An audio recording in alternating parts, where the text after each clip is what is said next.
5 August ঘিরে কোনো নিরাপত্তার শঙ্কা নেই বলে জানিয়েছেন স্বরাষ্ট্র উপদেষ্টা অবসরপ্রাপ্ত লেফটেন্যান্ট জেনারেল জাহাঙ্গীর আলম চৌধুরী। আর রাজধানী জুড়ে বিশেষ প্রয়োজনে বিশেষ অভিযান পরিচালিত হচ্ছে বলেও জানান তিনি।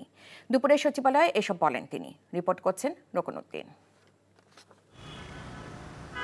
29 জুলাই থেকে 8 আগস্ট অর্থাৎ 11 দিন বিশেষ অভিযান পরিচালনা করছে ঢাকা মেট্রোপলিটন পুলিশ। বুধবার সচিবালয়ে এই অভিযানের কারণ সম্পর্কে সাংবাদিকরা জানতে চান স্বরাষ্ট্র উপদেষ্টার কাছে। এটা পুরো বাংলাদেশের না, এটা ডিএমপির একটা অভিযান।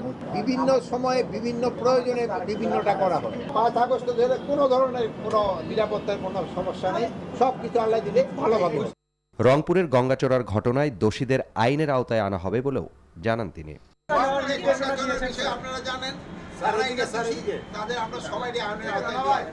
এর আগে তবলিগ জামাতের দুই পক্ষের সাথে বৈঠক শেষে রংপুরের ঘটনা নিয়ে কথা বলেন ধর্ম উপদেষ্টাও। ধর্ম নিয়ে কটাক্ষ, বক্রোক্তি, ব্যঙ্গোক্তি, এটা আমাদের দেশে বহুকাল যাবৎ এটা ফ্যাশনে পরিণত হয়েছে। এটাকে আমরা নিরুৎসাহিত করি এবং যে কোনো ধর্ম যিনি কটূক্তি করেছেন ওনাকে আইনশৃঙ্খলা বাহিনী ওনাকে গ্রেপ্তার করেছে। এর প্রতিক্রিয়া হিসেবে যে সনাতন ধর্মের সদস্যদের উপর যে হামলা, এটা তো আইন হাতে নেওয়ার মতোই, আমরা এটা চাচ্ছি না।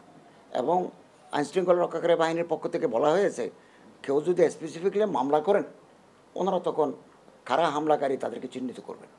আর আগামী বছর বিশ্ব ইজতেমা সুষ্ঠুভাবে সম্পন্ন করতে মাওলানা সাদ ও মাওলানা জুবায়েরপন্থীদের সাথে বৈঠকে 7 সদস্যের কমিটি গঠনের সিদ্ধান্ত হয়। কমিটিতে 2 পক্ষ থেকে 4 জন আর সরকার থেকে 3 জন থাকবেন। সমস্যা চিহ্নিত করে সমাধানে কাজ করবে কমিটি।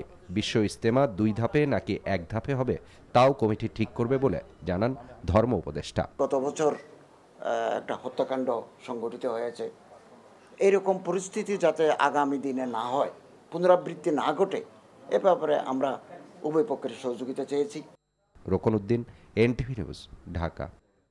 বান্ডেল থাকলে প্রতি সেনমানিতে টাকা বাঁচবে। বিকাশ সেনমানি বান্ডেল কিনে জিতুন প্রতি লেনদেনে।